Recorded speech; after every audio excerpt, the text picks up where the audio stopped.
இன்றைக்கி என்ன வீடியோ வந்து நம்ம பார்க்க போகிறோன்னா டைட்டிலே வந்து பார்த்துருப்பீங்க. நான் மனசு ரொம்ப கஷ்டமாக இருக்குன்னு வந்து போட்டிருந்தேன். அது என்னென்னு வந்து பார்த்திங்கன்னா, அக்கா வீட்டில் வந்து இந்த அப்புக்குட்டி வந்து இருக்கும். ரெகுலராக நம்மளுடைய வீடியோஸ் பார்க்குறவங்களுக்கு வந்து தெரியும். இவங்க பேர் வந்து அப்பு, நாய்க்குட்டி தான். அக்கா வீட்டில் வந்து ஒரு 6 வருஷமாக வச்சு வளர்த்துட்ருக்காங்க. 6 வருஷம் முடிஞ்சிச்சு, 7வது வருஷம் வந்து இப்போ போயிட்டுருக்குது. அப்புக்கு இப்போ லாஸ்ட்டு ஒரு 1 மந்த்தாகவே ரொம்ப உடம்பு முடியாமல் வந்து போயிடுச்சுங்க. என்ன ரீசன் வந்து பார்த்திங்கன்னா, அதுக்கு கிட்னி லிவர் வந்து கொஞ்சம் ஃபெயிலியர் ஆகிடுச்சு. அதுக்கு இப்போ 1 மாதம் ரொம்ப ட்ரீட்மெண்ட் எடுத்து முடிஞ்ச அளவுக்கு வந்து போராடி வந்து பார்த்தாங்கங்க, காப்பாற்றிடலான்னு சொல்லிட்டு. அது முடியாமல் போயிடுச்சுங்க. அப்போ வந்து இப்போ இல்லை, இறந்துருச்சு. அது மனசுக்கு என்னாலே வந்து தாங்கிக்க முடியலைங்க. நான் எப்பயாவது ஒரு வாட்டி தான் போகிறோம் வரோம். அதை நாங்கள் போகும்போதெல்லாம் எங்கள் மேலே அவ்வளோ ஒரு பாசமாக இருக்குங்க. எங்களுக்கு எங்களாலே அதை வந்து தாங்கிக்க முடியல. 6 வருஷமாக வந்து எங்கள் அக்கா வீட்டில் 4 பேருமே அதை வந்து ஒரு பெட்டு, ஒரு நாய்க்குட்டின்னு வந்து பார்க்கலங்க. அவங்க வீட்டில் அது ஒரு குழந்தையாக தான் வந்து அதை வளர்த்துட்ருந்தாங்க. அது அப்போ இல்லை, இறந்துடுச்சு. எங்கள் அக்கா வீட்டிலலாம் அதை யாராலுமே தாங்கிக்க முடியல. இது வரைக்கும் அவங்களால அதை ஏற்றுக்கவே முடியல. அதுலேருந்து அவங்க வந்து மீண்டு வர முடியல.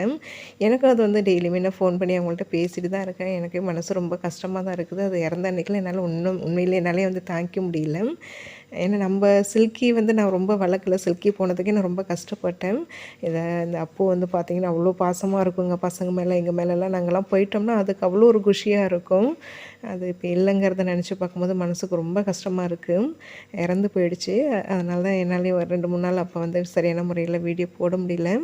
இப்போ வந்து கொஞ்சம் வேறு டென்ஷன், கொஞ்சம் வேலை டென்ஷன் இருந்தனால அதனால என்னால் வீடியோ வந்து போட முடியல. கடைசியாக வந்து ஒரு 3 மாதத்துக்கு முன்னாடி வந்து நாங்கள் இப்போ திருவண்ணாமலை வந்து ஃபஸ்ட் டைம் வந்து போயிருந்தோம் இல்லைங்களா. அப்போ அக்கா வீட்டுக்கு போயிட்டு வரும்போது அப்போ பார்த்தது தான். 3 மாதம் ஆகுது. போட முடியாத இருக்கும் போதே போகணும்னு வந்து நினச்சேன். அதுக்கப்புறம் போகிறதுக்கு முடியல, சந்தர்ப்பம் அமையல. அப்புறம் அப்போ கொஞ்சம் இப்போ பரவாயில்ல, தேறி வருதுன்னு வந்து சொல்லியிருந்தேன். இப்போ திடீர்னு தான் வந்து இறந்து போயிடுச்சு. மனசுக்கே வந்து தாங்கலைங்க. நேரில் போய் வந்து பார்க்குறதுக்கு முடியல. உங்ககிட்ட ஷேர் பண்ணணும்னு தோணுச்சு. அங்கே போயிருந்தப்போ எடுத்த வீடியோஸ் இதில் சும்மா கொஞ்சமாக வந்து ஷேர் பண்ணியிருக்கிறேன். இது பார்க்கும்போது உண்மையிலேயே மனசு ரொம்ப கஷ்டமாக, ரொம்ப வலியாக தாங்க இருக்குது. போடணும்.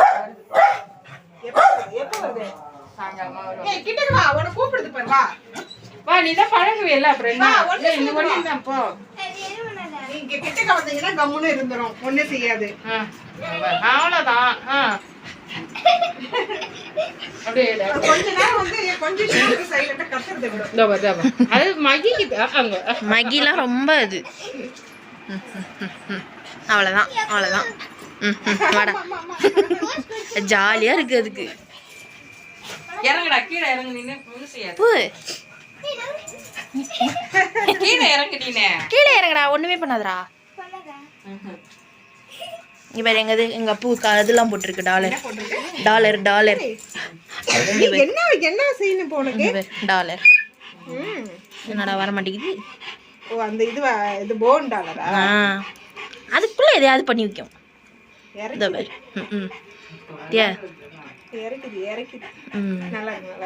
இல்லை, நேம் ஏதாவது சின்னதாக பண்ணணும். கீழே இறங்குடா, இறங்குடா, ஒன்றும் செய்யாது.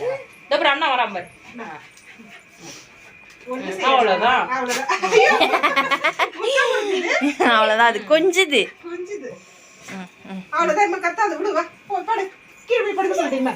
அப்போ வெடி வெடிச்சிருவேன். வெடிக்கிட்டா வெடிக்கிட்டான்னா எங்க இருக்கு வெடி. உள்ள பயம் பயம். சொல்லு சொல்லு சொல்லு சொல்லுமா.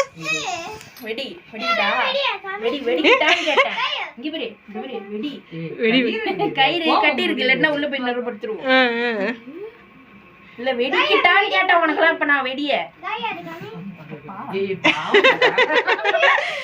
ஒண்ணுதான் ஆயுதமே இருக்கு.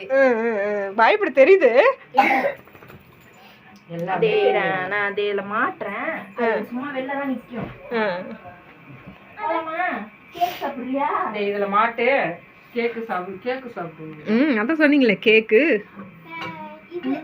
ஒரு இது என்னது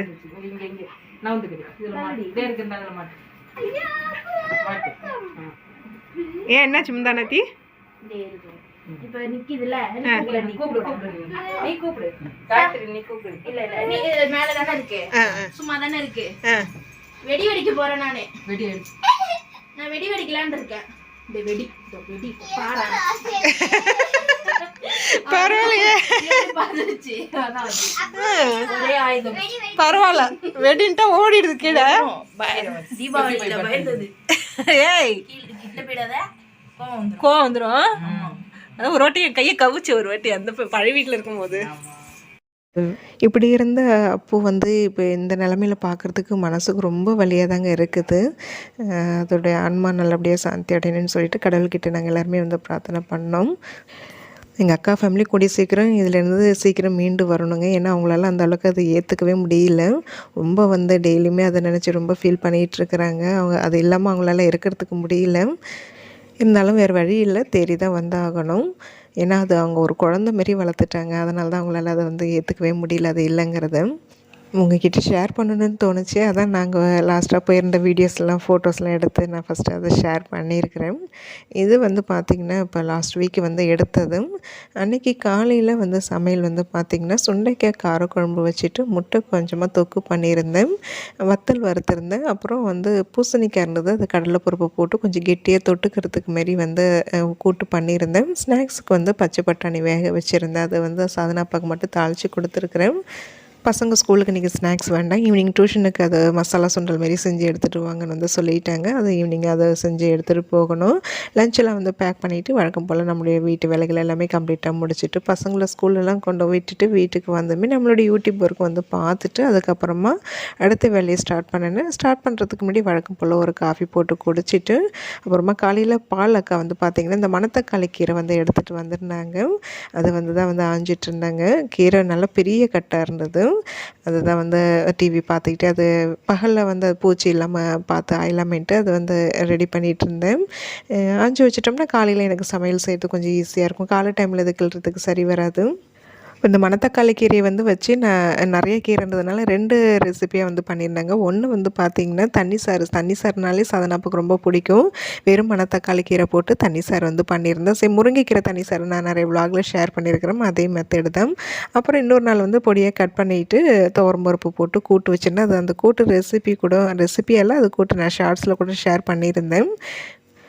மணத்தக்காளி கீரை உடம்புக்கு ரொம்ப ரொம்ப நல்லதுங்க.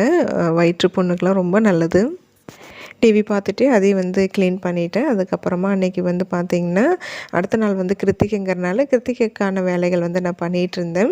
ஒன்றும் இல்லைங்க, சும்மா வீடு வாசலில் நல்லா வந்து பெருக்கி தள்ளிட்டு வெளியில் வரண்டா உள்ள வீடெல்லாம் வந்து நல்லா மாப் போட்டு விடணும். பூஜை ஜாமான் வந்து விலைக்கு காய வச்சிட்ருந்தேன். இந்தமாரி சின்ன சின்ன வேலைகள் தான் வந்து பண்ணிகிட்ருந்தேன். முதல் நாளே விரத நாட்களுக்கு இந்தமாரி வேலைகள்லாம் செஞ்சு வச்சிட்டோம்னா அடுத்த நாளுக்கு எனக்கு கொஞ்சம் ஈஸியாக இருக்கும். இப்போ பூஜை பாத்திரங்கள்லாம் முன்னாடி வாரம் தேய்ச்சிட்டு இருந்தாங்க. இப்போல்லாம் வந்து இப்போ அடிக்கடி தேய்க்கிறது கிடையாது. அது தேய்க்கக்கூடாதுன்னு வந்து சொன்னதுனால சரி நமக்கும் வந்து இதுதான் சாக்குன்ட்டு நானும் இப்போ ரொம்ப வந்து பூஜை ஜாமான் தேய்க்கிறது கிடையாது. மாதத்தில் வந்து 2 தடவை இல்லைன்னா 1 தடவை அது மாதிரி தான் வந்து தேய்க்கிறேன். அப்புறம் இந்த பூஜை சம்மந்தமாக நிறைய வந்து நீங்கள் கமெண்ட் பண்ணியிருக்கீங்க. நான் அது என்ன பண்ணுறேன், எப்படிலாம் ஃபாலோ பண்ணுறேங்கிறத நான் நாளைக்கு விலாகில் வந்து நான் ஷேர் பண்ணுறேன். பகல் டைமில் வந்து என்னோடய வேலைகள் எல்லாம் இப்படி தாங்க இருக்கும். இன்றைக்கி வந்து இந்த பூஜை பாத்திரங்கள் க்ளீன் பண்ணுறது, வீடு மாப் போடுறது இது தான் வந்து பண்ணிகிட்டு இருந்தேன். ரொம்ப ஹெவியெல்லாம் வேலை செய்ய மாட்டேங்க. ரொம்ப ரெஸ்ட் எடுத்து தான் வந்து பண்ணுவேன்.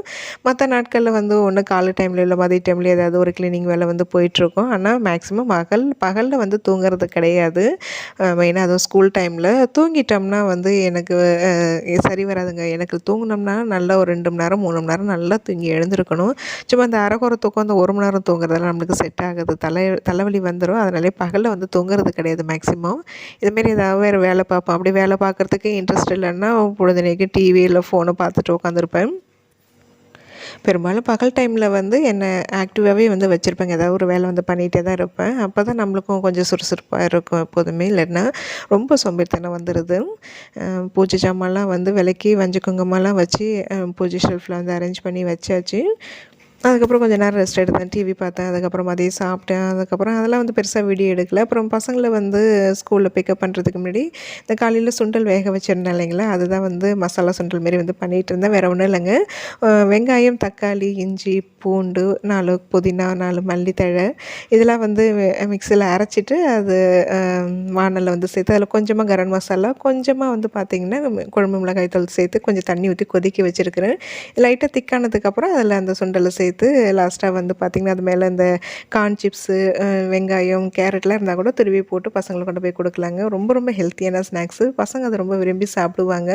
பசங்களை கொண்டு போய் கொடுத்துட்டு அங்கேயே வெயிட் பண்ணியிருந்து பசங்களை கூட்டிகிட்டு வந்தேன். வீட்டுக்கு வந்ததுமே வந்து பார்த்திங்கன்னா இப்போ நம்ம சில்கி மாரியே தாங்க இந்த குட்டி நாய்க்குட்டி சில்கியோட தங்கச்சி தான் அது. அது எப்படி பண்ணுதோ அதே மாதிரி தாங்க நம்ம வண்டியிலேருந்து வரது எட்டைக்கேந்து நின்று பார்த்துருச்சுன்னா இப்போ உடையாந்துருது. அதே சில்கி அப்படி தான் வந்து பண்ணும். வந்ததுமே வந்து பார்த்திங்கன்னா இப்போ ரெகுலராக இப்போ வெற்றி குட்டி சாதனமாக அதுக்கு இப்போ பிஸ்கட் போட ஸ்டார்ட் பண்ணிட்டாங்க, பழக ஆரம்பிச்சிட்டாங்க. இதுமாரி வேணாம் பண்ண வேணாம் தான் வந்து நினைக்கிறேன். இருந்தாலும் ஆசையாக இருக்குதுங்க அதுக்கு பண்ணுறதுலாம் பார்க்கும்போது. ரொம்ப நம்ம ஆசைப்பட்டு பாசம் வச்சு வளர்த்துட்டு அதுக்கப்புறம் அது இல்லைங்கும் போது அதை நம்மளால் ஏற்றுக்க முடியல. ஏன்னா இந்த நிலைமை தான் இப்போ எங்கள் அக்கா வீட்டில் வந்து அவங்க ஃபேஸ் பண்ணுறாங்க. அவங்களால சுத்தமாக அந்த அது அப்புக்குட்டி இல்லைங்கிறத வந்து அவங்களால ஏற்றுக்கவே முடியலைங்க. அதுலேருந்து அவங்க மீண்டே வர முடிய மாட்டேங்குது. அதுக்கு தான் ரொம்ப பயமாக இருக்குது. எது மேலேயும் பாசம் வைக்கிறதுக்கு கொஞ்சம் கஷ்டமாக தான் இருக்குது. அது இல்லைங்கும் போது நம்மளால் அதை தாங்கிக்க முடியல. அப்புக்குட்டி இறந்தது எனக்கே மனசு ரொம்ப கஷ்டமாக தாங்க இருக்குது. டக்குன்னு அது ஞாபகம் வந்துடுது எனக்கும். இந்த 6 வருஷமாக நாங்கள் போகும்போது வரும்போதெல்லாம் வந்து பார்த்திங்கன்னா அது எங்கள் மேலே அவ்வளோ ஒரு பாசமாக இருக்குங்க. நாங்கள்லாம் வந்து போயிட்டோம்னா வீடு சுற்றி வந்து தேடி வரும் சித்தி அப்படின்னு வந்து அவள் சொல்லிகிட்டு இருந்தா. வெயிட் பண்ணு, பிஸ்கட் வரும், வெயிட் பண்ணு தம்பி. பிஸ்கட் ஏட்டா. ஏய் இந்தா நீ இதுக்கு போடு, நான் அதுக்கு போடுறேன். அதுக்கு தெரியாமல் அப்போ தான் வந்து அது திங்க விடாது. இந்த பிடி அதுக்கு 4 இதுக்கு 4. சாப்பிடு அதை சாப்பிடு. இங்கே போடு தம்பி, எங்கே போடு தம்பி. ஏய் இங்கே வா. உன்னை ஏமாற்றிட்டு தான் உங்கள் அம்மாவுக்கு போட முடியும். இல்லைன்னா நீ அதையும் திங்க விட மாட்டேங்கிற. போடு தம்பி, புட்டு போடு தம்பி. சாப்பிடு, நீ சாப்பிடு. அது வரத்துக்குள்ளே நீ சாப்பிடு. சில்கி அம்மா இப்போ எங்கேருந்து வந்ததுன்னு தெரியல. கொடு சாப்பிடு. பொறுமையாக தின்னு.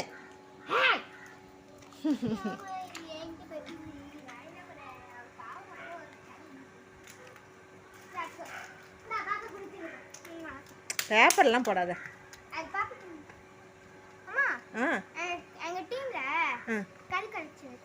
கல் கலெக்ஷனா? சரி போ. யூனிஃபார்ம் கழட்டு. ஐடி எங்கே மாட்டணுமோ மாட்டு. ஹேண்ட் வாஷ் பண்ணிட்டு அம்மா வந்து டீ போட்டு தரேன். போ. பயந்துட்டேன். அதுமாரி பண்ணாத.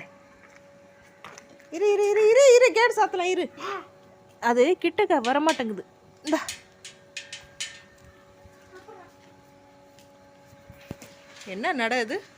என்ன நடக்குது? லூசு போய ஒழுங்க.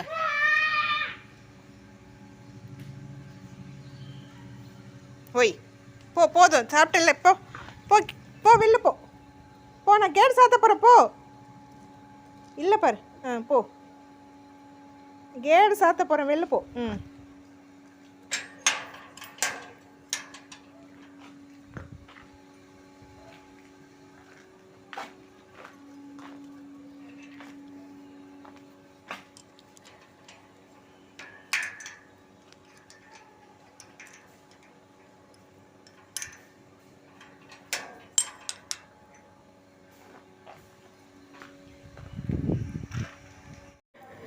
இன்றைக்கி ஒரு சிம்பிளான ஒரு விலாக் தாங்க. எங்கள் அப்புக்குட்டி ஞாபகமாக சில வீடியோஸ், ஃபோட்டோஸ் மட்டும் இதெல்லாம் ஷேர் பண்ணியிருக்கிறேன். நாளைக்கு வேறு ஒரு இன்ட்ரெஸ்டிங்கான ஒரு விலாகில் வந்து பார்க்கலாம்.